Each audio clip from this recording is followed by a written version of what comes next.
Welcome back to the Dark Archive.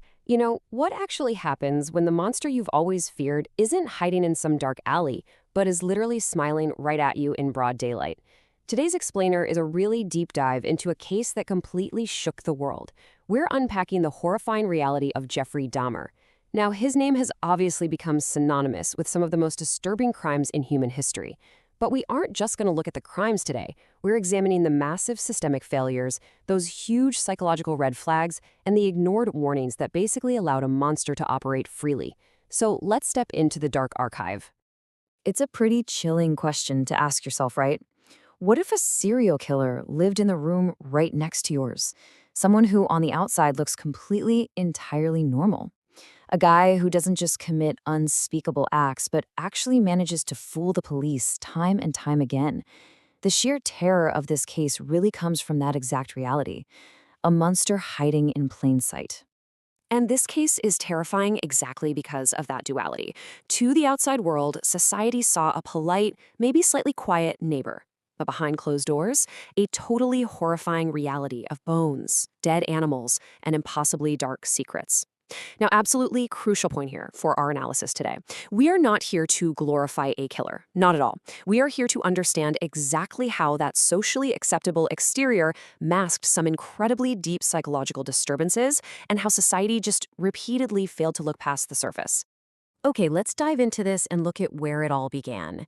He was born in 1960 in Milwaukee, Wisconsin, and his childhood was marked by a really tense household.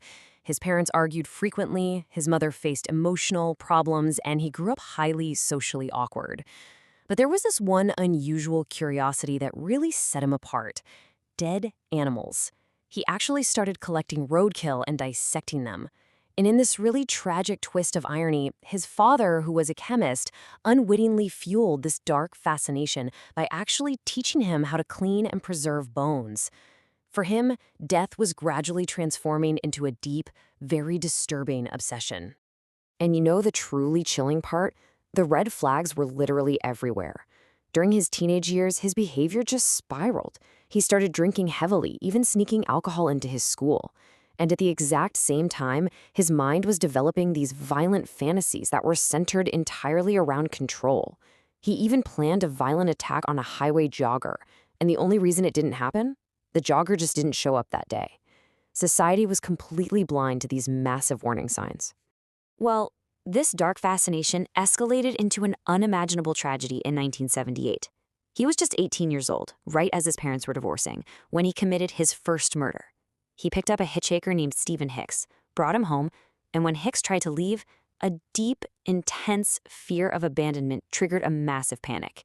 He killed him with a dumbbell. And the most terrifying part? He dissected the body, destroyed the bones, and then just continued his normal life the very next day. Then there's this chilling 9-year gap before his heavily calculated killing spree actually began in 1987. So when the killings resumed, his methodology had totally evolved into this calculated, deeply horrifying routine. In the late 1980s, he'd frequent bars and clubs, specifically targeting young men, and the approach was incredibly methodical. Step 1, he'd offer them money or a photo shoot just to lure them back to his apartment. Step 2, he would secretly drug their drinks until they fell unconscious.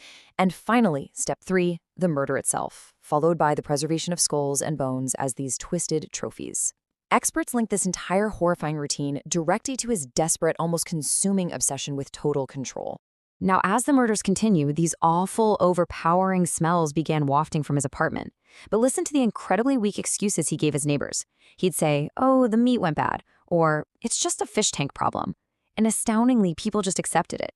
It shows this profound societal failure. People simply didn't want to look deeper into an uncomfortable situation, and that allowed the horrors to just continue unchecked, right next door. Which brings us to 1991, and what is widely considered one of the most catastrophic police failures in history. A 14-year-old boy named Konorak Synthesonphone was found wandering out in the street. He was bleeding, drugged, and completely terrified. Witnesses immediately called the police because they sensed something was terribly, horribly wrong. But then, the killer himself actually arrived on the scene, and he looked the police officers right in the eye and delivered this chilling, highly manipulative lie. He just calmly said, "He is my boyfriend." He claimed it was merely a lover's quarrel. And this right here represents the ultimate, devastating failure of the system. The police had witnesses frantically warning them that the situation was highly suspicious. Yet the officers chose to believe the killer's calm demeanor over the panicked neighbors. They actually escorted the young injured victim right back into the killer's apartment. And tragically, shortly after the police left, the young boy was murdered. There's also a deeply tragic detail hidden in this timeline that we have to mention. Konarak's older brother had actually previously been a victim of the exact same killer, but had miraculously survived. Because of systemic neglect and deep prejudice against marginalized communities, two brothers from the very same family tragically crossed paths with the exact same monster. The nightmare finally began to unravel on July 22, 1991, and it led police straight to apartment 213. A victim named Tracy Edwards managed to escape the apartment with a handcuff still dangling right from his wrist. He flagged down a passing police car and led the officers right back to that door. Now, initially, the police thought they were just responding to a simple domestic issue, but the second they stepped inside, the reality shifted completely. They found a collection of Polaroid photos, and these photos clearly showed dismembered bodies. In that absolutely terrifying instant, the officers realized they weren't just standing in some strange apartment, they were literally standing in the middle of an active serial killer's lair. And as the search expanded, the true, horrifying scale of the nightmare was revealed.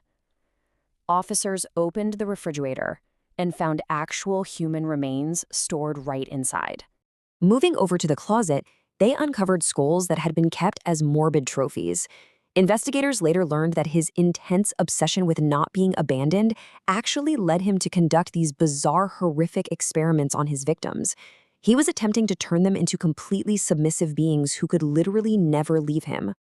They found body parts in the freezer, and even large drums filled with acid that he used to dispose of the evidence. Apartment 213 quickly became known across a totally shocked America as the apartment of horror.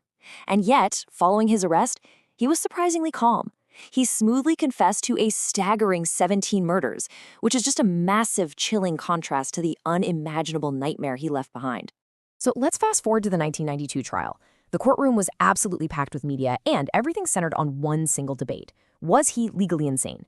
The defense argued his mental condition was extremely severe, driven by uncontrollable psychological disturbances and intense abandonment fears. But the prosecution fired back with some chilling logic. They said, look, he knew exactly what he was doing, he hid the evidence, he disposed of the bodies methodically, he made up these highly calculated excuses for his neighbors. And the jury? They ultimately agreed with the prosecution, declaring him legally sane and handing down multiple life sentences. His time behind bars, however, was pretty short-lived. In 1994, while on a prison work assignment, he was attacked and killed by fellow inmate Christopher Scarver. This sudden, violent end sparked a huge public debate. Some felt justice had finally been served, while others felt incredibly uncomfortable, realizing that prison violence itself is just another deeply disturbing reality of our justice system. Which leads us to a really critical reflection.